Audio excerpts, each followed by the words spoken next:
Welcome back to another episode of Treknicity Live. Welcome, Trekkers and Trekkers. I'm your host, Lars de Scenza, and this is the show where I talk about basically anything I want to talk about Star Trek, because on Treknicity Live, no topic is taboo. Now, I just want to kind of jump in here and let you know how things are going. Last week, I kind of I jumped the jump to the gate a little bit, and I was actually kind of, I don't know, I think I was pushing a little bit too hard. So I've made it a little bit of a change, do something a little bit different. I very much want to do Treknicity, both the produced show and the live show, as something that I do doing for its enjoyment. With that being said, I don't know if doing it every night is the right thing to do. I think I ultimately would burn out, which I kind of got close to last time. Patrick from Richard Geeks said to me, he's like, "Dude, you're pushing too hard. You need to back off a bit." And also so did Jason. You know, they're like, "Look, you gotta not push yourself so hard, and if you do, you'll burn out." And exactly, I was pretty close to where I was anyways, and I just needed to have a break.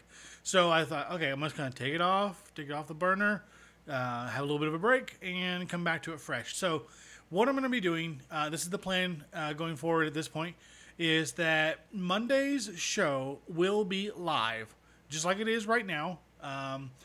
After I finish the live show, I will record 2 additional episodes for the week, and those will be scheduled to come out on Wednesday and on Friday. And we'll try that model and see how it goes. So, so anyways, the episode right now is absolutely live. Now, you should know because you're watching it. And Wednesdays and Fridays shows will be pre-recorded. And actually, I'll be doing that tonight. So let's get stuck right into the topic for this evening. We're going to talk about Star Trek: The Next Generation, which for me is my favorite. It's absolutely my favorite series of all the Star Trek shows that have been out, and I'm going to have a lot of fun talking about this. Now, as I said previously in the last episode when I talked about the original series, I was a big fan right from the very beginning. My father used to watch it every night in reruns, and of course I was with him, and I would watch Star Trek. So of course that's how I got indoctrinated into watching Star Trek. Then, when I was in high school, for those who don't know, Star Trek: The Next Generation came out in 1987. Starred Sir Patrick Stewart, Jonathan Frakes, Marina Sirtis, Denise Crosby, Brent Spiner, Michael Dorn, LeVar Burton, and it was just this, initially the first season, and to be honest with you, I missed the entirety of the first season. I think I came into watching the show somewhere, I think maybe the last episode of the first season, and wow, that was really bad. I mean, it was really bad. But anyways, so I went back over the summer and I watched the reruns and got really hooked on watching Star Trek. And I had a friend at school who was into Star Trek, really into Star Trek as well, and that was a lot of fun. That was great.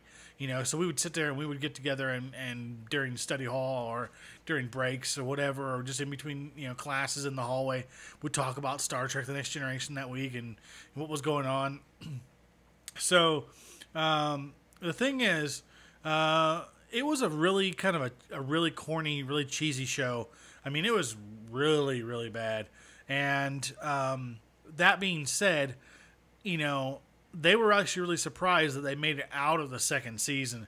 In fact, Sir Patrick Stewart even mentioned in an interview that he did not think that Star Trek: The Next Generation was going to make it past two seasons. And as a matter of fact, he didn't unpack his suitcases. I don't know if that's exactly true or not, but, it makes for an interesting story. Star Trek: The Next Generation, it takes place basically 75 years after the time of Kirk. It is the 24th century now. The ship is bigger. It's Enterprise D. It's a Galaxy class. It's much bigger than the Constitution and Enterprise class from the movies. But, of course, everything is much more advanced. And I won't ramble too much about, how it's different. I actually want to talk more about what I liked about it. What I really liked about it, other than the fact that they did kind of do justice to some of the cool stories that took place in the original series, The Naked Now being one of those examples. The Naked Now was a rehash or pickup of the original series episode The Naked Time, where basically this airborne whatever you want to call it virus basically made everybody act drunk and lose their inhibition. So anybody who's seen this episode knows that Data and Yar get it on, which is kind of weird, but that's how we learned that Commander Data is indeed fully functional. So, the stories themselves lent themselves to a kind of a new take, a new twist on everything that was going on in the Star Trek universe, and I thought it was pretty cool because in the first episode, which is the two-parter Encounter at Farpoint, we have the first of many encounters with the entity Q, and that was played by the amazing John DeLancey. I mean, if I ever make a show or a movie where I can use this guy, I'm totally into it. Like I am. Yep, that's me. He is so funny. He's so witty. He's just an amazing actor. We saw the encounter with him. We saw how the Klingons had, the warring, or the perpetual warring with the Klingons had ended some time ago, and of course now we have Lieutenant Worf, who was at the time was a tactical officer, who then spoiler alert, who takes over for Tasha Yar after she is killed in the episode Skin of Evil. Now, you saw over the course of 7 seasons, you saw a real development of the characters that you just came to love. I mean, to me, Data is and always will be my favorite Next Generation character, because one thing he was always trying to do is he's always trying to become more human, while everybody was trying to detach themselves from whatever it is that bugged them or that frightened them or whatever. He was doing just the opposite. He was always trying to get in touch with that element of humanity. So, you go back a little bit, and again, first 2 seasons were really bad, and not bad because they were written bad or they were acted badly. They were bad because I think that they were just so unsure of themselves that they didn't want to take any risks, and as such, some of the stories ended a little flat or were just sort of meh. However, roll into the 3rd season and it starts to get really good. Now, at the end of the 1st season, Gates McFadden, who plays Dr. Crusher, wanted out of her contract. She didn't think the show was going to go anywhere, and she's like, I'm out, and they let her go. So they bring in Trek veteran Diana Muldaur in season 2 to play Dr. Pulaski. And yeah, so she does a really good job. And then basically the show starts to actually pick up. Getting towards that 3rd season, they were actually really starting to get the viewership, and they were getting people in there. The stories were starting to get a little bit better, although the last, I believe it's the season finale of season 2, was basically a eclipse show where Commander Riker goes down to this planet, gets stung by this thing, and the only way they can stop the venom from getting to his brain and killing him is they have to basically induce really bad nightmares. So we get an eclipse show of him going through all the crappy things he went through in the first 2 seasons. Now, at the end of the 2nd season, Diana Muldaur is gone. She's let go. They bring Gates McFadden back in as Dr. Crusher. Will Wheaton, has obviously been there from the beginning as well. But he starts to take more of an upswing in his character with Wesley Crusher. And you start to see some really interesting stories. One thing I really love is, of course, the 3rd season finale, which is it was a cliffhanger, and that was the Best of Both Worlds Part 1, and then roll into Best of Both Worlds Part 2 at the beginning of the 4th season, and holy cow. because earlier in season 2, through an interaction with Q, we get introduced to the Borg. The Borg end up being the baddest of badasses when it comes to, enemies or villains with longevity in the Star Trek universe. Because, just a little side note, originally, and these guys show up in the first season, the Ferengi, well, of course, if you watch DS9, whatever, Quark, Rom, Nog, the Grand, all that about the Ferengi and how they're basically money grubbing little SOBs. But what's really cool is that they were supposed to be really, really bad guys. They were supposed to be the big bad guys for TNG. But when they got them into the episode, I believe it's not the last outpost, but there's an episode where the landing party and the 3 Ferengi have to kind of duke it out and show who's worthy and so on and so forth. And you have these guys that just were silly. They were supposed to be really scary and really bad, and they're like, those guys are idiots. And side note again, one of the Ferengi from that episode was actually indeed played by Armin Shimmerman, who went on to play Quark in DS9. Now, the other thing is that with, the end of season 3, when we get into this big cliffhanger with the Borg, they kind of hinted at it towards the last episode, or towards the end of season 1. There is a resurgence or reappearance of the Romulans. So in Star Trek universe, they had been missing. Basically nobody had seen hide nor hair of them for like 50 years, and they come back. And what happens is, there's getting reports from the outposts that the outposts along the neutral zone are being destroyed, and they're actually just get like the description is like they're being scooped up off the planets where they are, or whatever body they're in. And it's like, ooh, that's really mysterious. Well, come to find out, whether it was by initial intention or by fortunate design later on, they figure out that it's the Borg doing this. They're basically going on. Now, if you don't know who the Borg are, I mean, I guess, look, if you're watching a show about Star Trek, you know who these guys are. But I'll just kind of, shoehorn it a little bit. The Borg are these cybernetic creatures that scour the galaxy looking for new, other technology, other civilizations to scan and to assimilate and integrate. Well, of course, in the best of both worlds part 1, they decide that they want to deal with humanity, but they need a mouthpiece. They come in, they take Captain Picard, they turn him into a Borg, and then they basically have this huge battle at Wolf 5-9. Long story short, they have to basically figure out how to destroy a Borg cube and get Captain Picard back. Thankfully, they get him back and they destroy the Borg cube.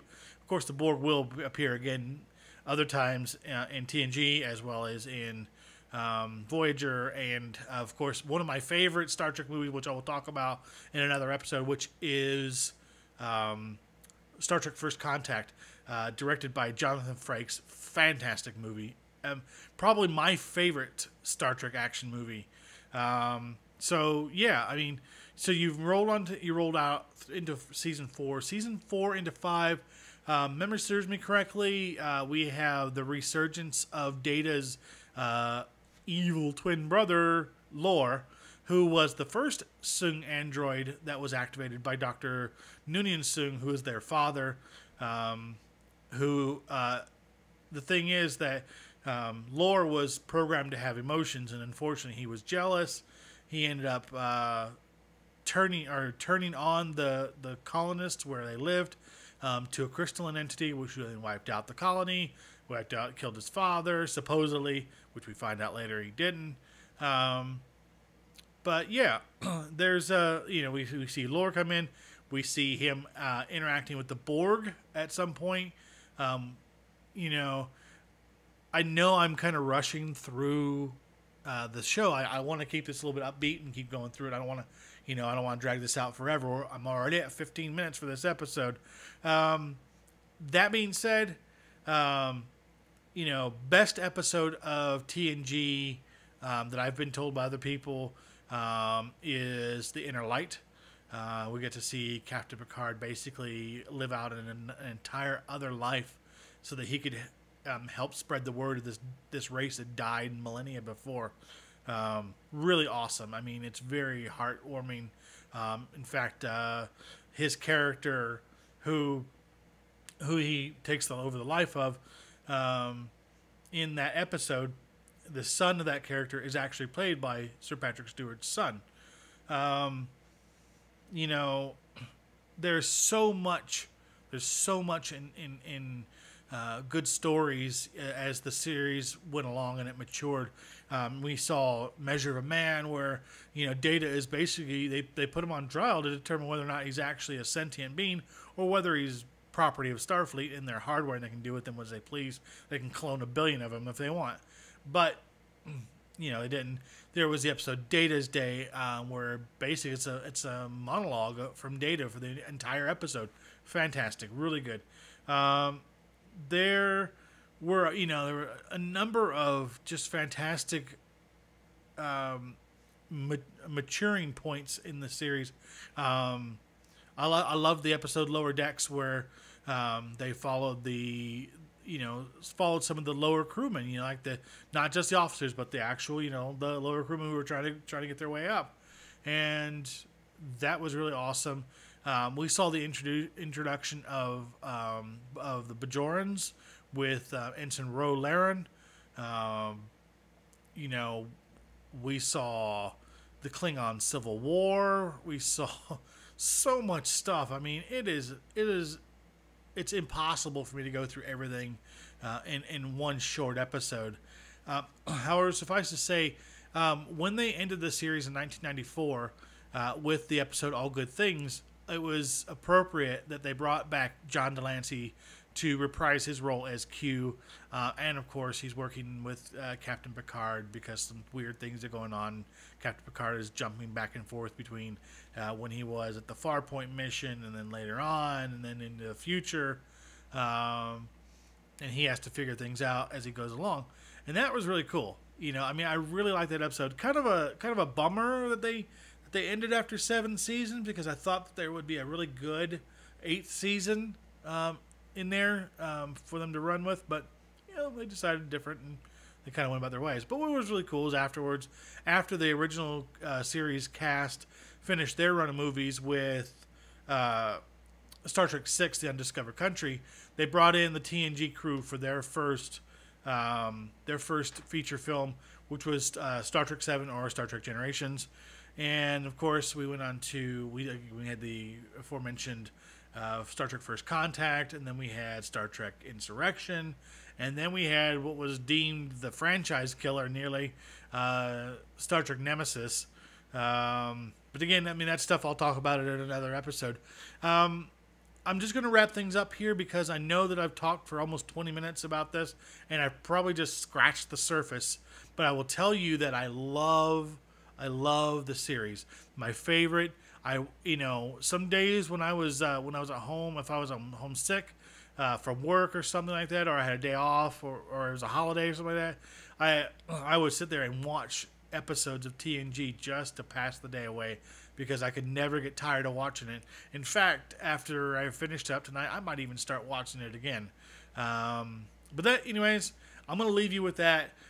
Just a reminder, if you like what we do here at the Red Shirt Geeks, do me a favor and click the like and please subscribe to our channel and hit the little notification bell so that you know when we go live or when a new episode of anything comes out. In fact, today, episode 17 of the Dragons of Adrian, the campaign diary, dropped, and it is the penultimate episode of season 1. The finale is going to be coming out next Monday, where we see Hetfield, Alina, and Greta face the big bad. We also have Patrick is working on an idea for a general role-playing game, sort of a DM's perspective. He'll talk about different things of that nature, of what it's like to actually be a role player and how the mechanics work in different game systems and whatnot. But anyways, enough of that. Thank you very much for watching my show. I really appreciate it. And as always, rock out with your Spock out, folks. See you in 2 days.